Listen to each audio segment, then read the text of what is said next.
न यहाँ पानी का सुविधा है, न बाथरूम का सुविधा है। बारिश भी हो रही है, हम लोग उसी तरह से हैं। ये चलेगी जब तक हमारी मांग सरकार मान नहीं लेती है, तब तक हम लोग शांतिपूर्ण तरीके से यहाँ पे प्रदर्शन करते ही रहेंगे। और बच्चा लोग को भी आई है लेके, बहुत सारी ऐसा लेडीज लोग हैं जो बच्चा के साथ भी आई हैं। कोई अपना मतलब प्रेग्नेंट भी है, बट इस बार सरकार को ये मनमानी नहीं चलेगा।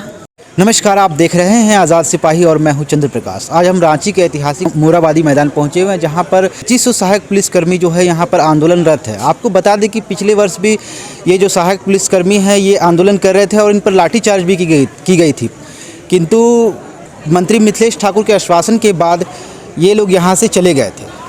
आपको बता दें कि यहाँ पर जो आप देख सकते हैं कितनी समस्याओं के साथ यहाँ पर जो महिला और सहायक पुलिसकर्मी हैं, काफ़ी दिक्कतों का सामना करना पड़ रहा है। इनसे जानेंगे कि क्या कुछ समस्याएं हैं और मांगे क्या हैं इनकी। आज हमारे साथ बात करने के लिए सहायक पुलिसकर्मी महिला यहाँ पर मौजूद हैं। आइए इनसे जानेंगे कि क्या कुछ समस्याएँ यहाँ पर हैं, क्या कुछ समस्या है यहाँ पर। आप लोग आज से ही आंदोलनरत हैं। सबसे पहले तो मीडिया कर्मी भैया लोग को मेरे तरफ से जोहार। आप लोग देख रहे हैं कि हम लोग आंदोलन में आए हैं, सुबह से हैं। कल भी मेरा भाई बहन भी आए हैं, हर जिला से भी। कल भी रात में भी आ चुके थे। और ये तो देखने वाली चीज़ है कि क्या हम लोग को सुविधा है, नहीं है तो दिख ही रहा है। न यहाँ पानी का सुविधा है, न बाथरूम का सुविधा है। बारिश भी हो रही है, हम लोग उसी तरह से हैं। बट इस बार सरकार को ये मनमानी नहीं चलेगा। वो चाह रहे हैं कि पिछले बार जैसा इन लोग को गुमड़िया करके हम मतलब ज़िला वापस कर देंगे, वेतन बढ़ा दिया जाएगा। ये चीज़ अबरी नहीं चलेगा सरकार को। कितने जिलों से सहायक पुलिसकर्मी आए, कितने हैं टोटल? हम लोग 12 जिला से हैं और हम लोग का संख्या अभी 2000। कोरोना काल में भी आप कार्यरत थे, क्या कुछ समस्याएं हुई थी इसको लेकर?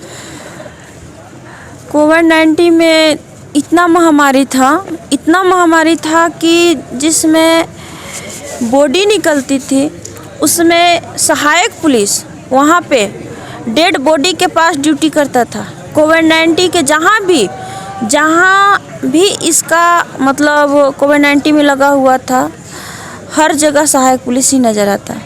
बट जिला लोग को सरकार उन लोग को हर सुविधा दे दिया।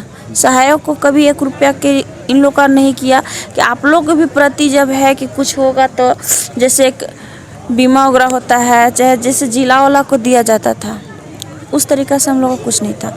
उसमें भी 24 घंटा हम लोग ड्यूटी किए हैं। कोविड-19 में 24 घंटा ड्यूटी किए हैं।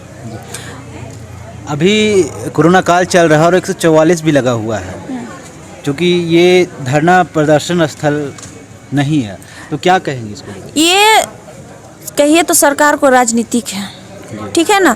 जब भी हम लोग धरना प्रदर्शन करने आते हैं, पिछले बार भी आए थे तो कोविड-19 का सरकार ने घोषित कर दिए थे। कोविड-19 है, कोरोना का महामारी चल रहा है। मानते हैं कि जब हम लोग कोविड-19 में जब हम लोग प्रदर्शन कर रहे हैं, धरना दे रहे हैं, तो क्या सरकार को जिम्मेदारी नहीं बनता है कि जो आप मतलब उन्होंने इतना भीड़ भड़ाका करते हैं, कहीं भाषण देने जाते हैं, तो क्या उनके रीजन में क्या भीड़ नहीं होता है? जब आप मुख्यमंत्री जी हैं, आप सीएम साहब हैं, तो आपको ये चीज़ सोचना चाहिए ना। जब आप हम लोग को खुद जिला में ही हर चीज़ पूरा कर देते, तो हम लोग का क्या शौक था यहाँ आने के लिए? आज 10,000 में हम लोग 4 साल से खट रहे हैं, तो आपके लिए तो अच्छे थे। क्या मांगे हैं इस बार सरकार से? हम लोग को माननीय मुख्यमंत्री जी से हम लोग को एक ही मांग है, हम लोग को अस्थायीकरण चाहिए। और बच्चा लोग को भी आई है लेके, बहुत सारी ऐसा लेडीज लोग हैं जो बच्चा के साथ भी आई हैं। कोई अपना मतलब प्रेग्नेंट भी है। ऐसा स्थिति में भी हम लोग यहाँ पे उपस्थित हैं, क्योंकि सरकार हम लोग को बहुत ज़्यादा मतलब हद से ज़्यादा क्या बोलते हैं उसको, अपना नज़रिया थ्रू गिरा दिए हैं। तो हम लोग लास्ट में एक कदम तो उठाना ही पड़ा है। और अबरी का जो ये है हम लोग का यहाँ पे धरना प्रदर्शन है, ये अबरी आर पार का है। या तो जो भी उनको बतलाव करना है मुंह पे आन के करे और लिखित के साथ करे, या तो रखना चाहते हैं तो ठीक है, और नहीं तो हम लोग को फिर स्थायीकरण चाहिए। जान भी देना पड़े तो दे दें, मगर अब इनका झूठे गुमड़िया करने वाली जो बातें हैं अब नहीं हो चलेगा हम लोग के पास। आज हमारे साथ बात करने के लिए गिरिडीह जिला से उमेश कुमार जी हैं, जो एक सहायक कर्मी हैं। पिछले साल भी ये आए हुए थे, यहाँ पर मोराबादी में आंदोलनरत थे। क्या कुछ आश्वासन मिला था मंत्री मिथिलेश ठाकुर जी से, और क्या है इनकी मांगे आइए जानते हैं। क्या कुछ आश्वासन मिला था आपको? जी हाँ, बिल्कुल। इसी वर्ष इसके 1 साल पहले इसी मंथ में, सितंबर के मंथ में ही मंत्री मिथिलेश ठाकुर से हम लोगों को आश्वासन मिला था। कुछ मांगों में हम लोगों को सहमति बनी थी। इसमें मंत्री मिथिलेश ठाकुर साहब बोले थे कि आप लोगों का मांग जायज़ है, आप लोगों को 15 दिन के अंदर एक कमेटी बनेगी, उस कमेटी को आप लोग के विषय में ही कुछ निर्णय लेगी और उस पर आप कार्रवाई किया जाएगा। लेकिन 1 साल बीतने के बाद भी समझिए कि मंत्री मिथिलेश ठाकुर इस विषय में किसी तरह का कोई कार्रवाई नहीं किए हैं। अर्थात ये कह सकते हैं कि किसी तरह का हम लोग को कोई लाभ नहीं मिला।